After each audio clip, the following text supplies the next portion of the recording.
Bismillahirrahmanirrahim. Assalamualaikum warahmatullahi wabarakatuh. Waalaikumsalam warahmatullahi wabarakatuh. Apakah suara saya sudah terdengar dengan jelas? Sudah, Pak. Sudah, Pak. Alhamdulillah, pada pagi hari yang cerah ini kita masih diberi kesehatan dan kesempatan untuk dapat bertemu dalam pembelajaran PPKN. Oleh karena itu, sudah sepantasnya kita semua memanjatkan rasa syukur kepada Allah Subhanahu wa taala. Untuk kesempatan hari ini, silahkan kepada Arya Satyawiguna untuk memimpin doa. Sebelum kita memulai pelajaran PPKN, marilah kita berdoa menurut agama dan kepercayaannya masing-masing. Berdoa dipersilahkan. Berdoa selesai. Ya, terima kasih Arya. Untuk selanjutnya, mari kita bersama-sama menyanyikan lagu Indonesia Raya. Silahkan berdiri.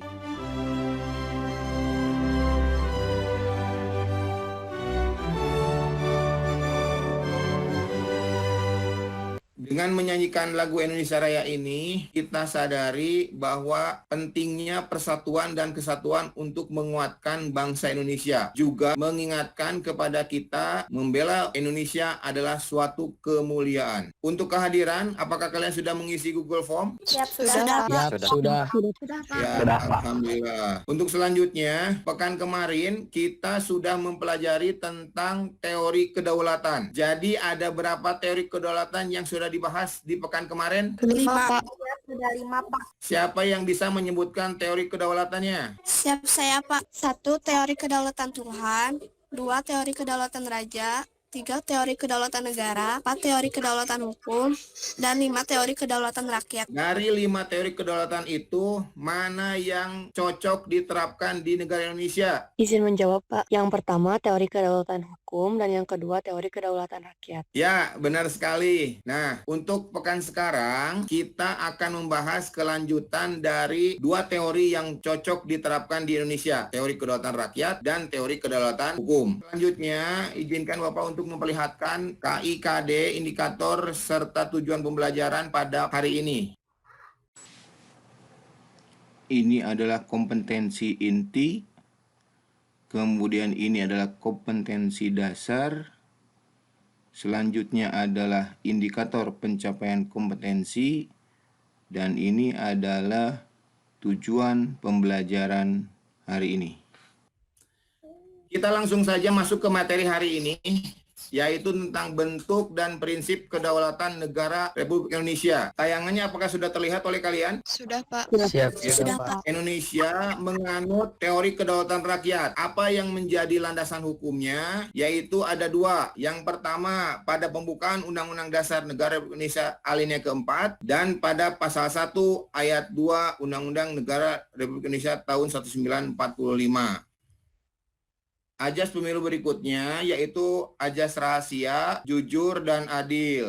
Rahasia pada intinya memberikan jaminan bahwa pemilih melaksanakan hak pilihnya tidak akan diketahui oleh siapapun juga. Nah, 2 ajas berikutnya adalah jujur dan adil. Ini muncul setelah zaman reformasi. Sebelum reformasi, ajas jujur dan adil ini belum muncul. Jujur mengandung arti bahwa penyelenggara pemilu, aparat pemerintah, peserta pemilu, pengawas pemilu, pemantau pemilu, juga pemilih, serta semua pihak harus bersikap dan bertindak jujur sesuai dengan peraturan perundang-undangan. Sedangkan ajas adil menjamin bahwa setiap pemilih dan peserta pemilu mendapat perlakuan yang sama serta bebas dari kecurangan pihak manapun juga. Nah, untuk selanjutnya silahkan kalian berdiskusi di grup WhatsApp kelompok masing-masing. Langkah-langkahnya sama seperti pekan kemarin. Untuk kelompok 1 dan 5 membahas tentang perubahan sistem kedaulatan rakyat pada pasal 1 ayat 2 Undang-Undang Dasar Negara Republik Indonesia tahun 1945, amandemen ketiga. Untuk kelompok 2 dan 6, untuk kelompok 3 dan 7,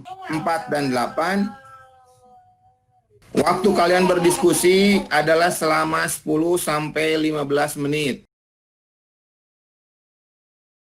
Oke, sekarang kita akan melihat presentasi hasil diskusi kelompoknya. Kesempatan pertama diberikan kepada kelompok 5, nanti ditanggapi oleh kelompok 1. Silakan kepada kelompok 5 untuk memulai presentasinya. Di sini saya akan mempresentasikan hasil diskusi kelompok 5 yang beranggotakan Sheila Noviana, Julia Lestari, Rehan Suhada, dan Arya Satya.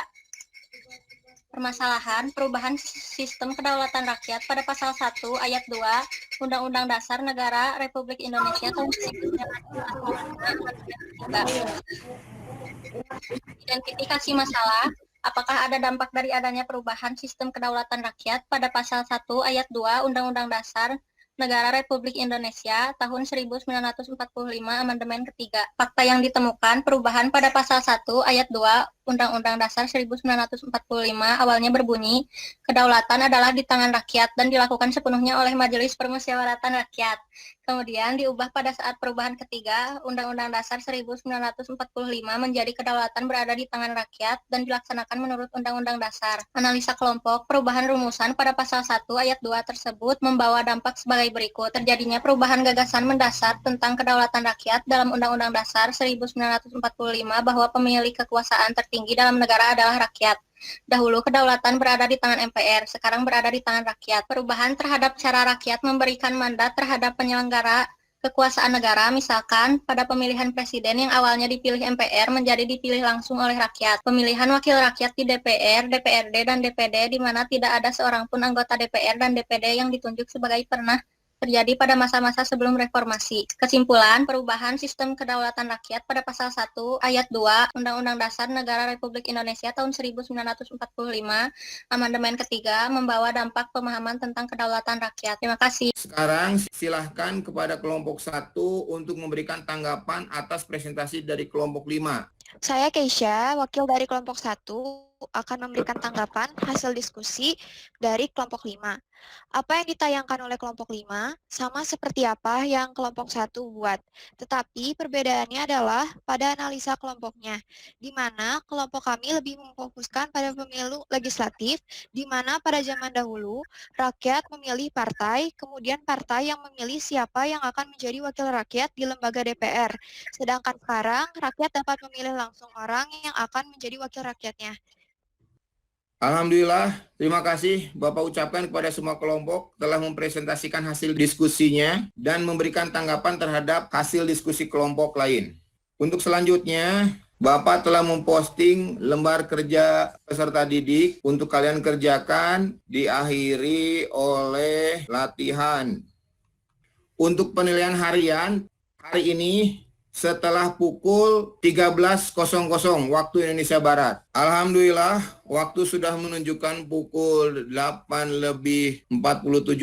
Sampailah kita pada akhir pembelajaran PPKN. Landasan hukum bahwa negara Indonesia menganut kedaulatan rakyat adalah pembukaan Undang-Undang Dasar Negara Republik Indonesia tahun 1945 alinea keempat dan pasal 1 ayat 2 Undang-Undang Dasar Negara Republik Indonesia tahun 1945. Terjadi perubahan sistem ketatanegaraan Indonesia sesuai pasal 1 ayat 2 Landasan Hukum Indonesia bahwa menganut kedaulatan hukum pasal 1 ayat 3 dan pasal 27 ayat 1.